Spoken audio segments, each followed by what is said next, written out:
Saya membaca riwayat tentang Bilal bin Rabah yang pindah ke Damaskus setelah Nabi meninggal. Saya tidak paham cerita itu. Karena Bilal bin Rabah pindah ke Damaskus, tidak mau azan lagi. Gak mengerti saya kisah itu. Ya, yang saya pahami setelah Nabi meninggal, dia pindah ke Damaskus, azan di Damaskus, Suriah. Disuruh, diminta oleh Abu Bakar supaya datang ke Madinah azan, gak mau. Diminta oleh Sayyidina Umar, Bilal datang ke Madinah azan, enggak. Sampai akhirnya datang Sayyidina Al-Husain. Kata Sayyidina Al-Husain, datanglah. Bilal datang.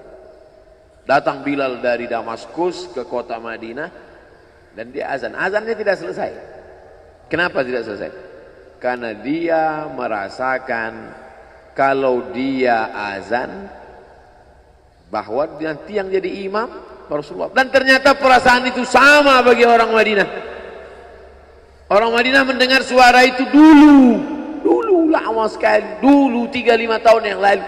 Dan kalau sudah suara itu terdengar, pasti nanti imamnya adalah Rasulullah. Ramai mereka datang. Luar biasa ini azan, kata mereka. Karena kalau sudah azan ini yang pasti nanti imamnya Almarhumah. Al-Fatihah. A'udzubillahi minasyaitonir rajim.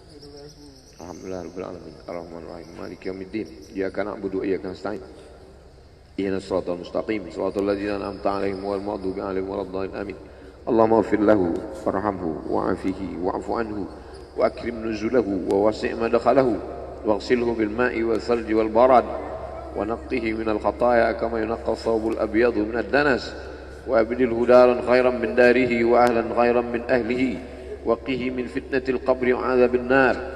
اللهم لا تحرمنا أجره ولا تفتنا بعده واغفر لنا وله ولإخواننا الذين سبقونا بالإيمان ولا تجعل في قلوبنا غلا للذين آمنوا ربنا إنك رؤوف رحيم. اللهم اجعل أهله وتلامذته وطلابه من الصابرين الذين إذا أصابتهم مصيبة قالوا إنا لله وإنا إليه راجعون. اللهم اجعل أبناءه وبناته من الصالحين والصالحات واحفظهم من كل سوء وشر. اللهم اجعل هذا المعهد الذكر معهدا عظيما مباركا تخرج منه الطلاب والطالبات من المجاهدين والمجاهدات في سبيلك بأموالهم وأنفسهم. اللهم احفظهم من الظلمات، اللهم أخرجهم من الظلمات إلى النور. اللهم وفقنا لما تحبه وترضاه. اللهم اجعل أبناءنا وبناتنا من حفاظ القرآن والحافظات. اللهم اجعل قبره روضة من رياض الجنان، لا تجعل قبره حفرة من حفر النيران. وصلى الله على سيدنا ومولانا وشفيعنا وذخرنا محمد وعلى آله وصحبه وسلم والحمد لله رب العالمين. Kalau sayang dengan almarhum, hidupkan majelisnya, meramaikan, bangkitkan semangat. Tunjukkan kepada Allah Subhanahu wa taala bahwa kita cinta. Sab'atun yudhilluhumullah, 7 orang yang dapat naungan. Yauma la illa dhilluh, hari itu tak ada naungan kecuali naungan Allah. Rajulani, 2 orang. Tahabba fillah, berkasih sayang karena Allah. Ijtama'a alaih, bersama karena Allah. Wa tafarraqa alaih.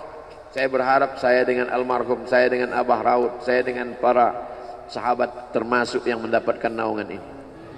Saya dengan almarhum tak ada hubungan kepentingan. Kami tak ada hubungan politik. Kami tak ada hubungan ekonomi. Kami murni karena la ilaha illallah Muhammad Rasulullah. Alaiha nahya, dengan itu kami hidup. Wa alaiha namutu, dengan itu kami mati. Wa biha nub'atsu insyaallah, dengan itu juga nanti kita akan dibangkitkan. Sayang dengan Nabi, hidupkan masjid-masjid. Sayang dengan ulama, hidupkan majelis-majelisnya. Jaga peninggalan-peninggalannya. Lanjutkan perjuangannya. Itu bukti sayang. Sayang bukan di tepi bibir, sayang bukan basa-basi. Oleh sebab itu, kita akan dituntut di hadapan Allah tentang nikmat besar ini.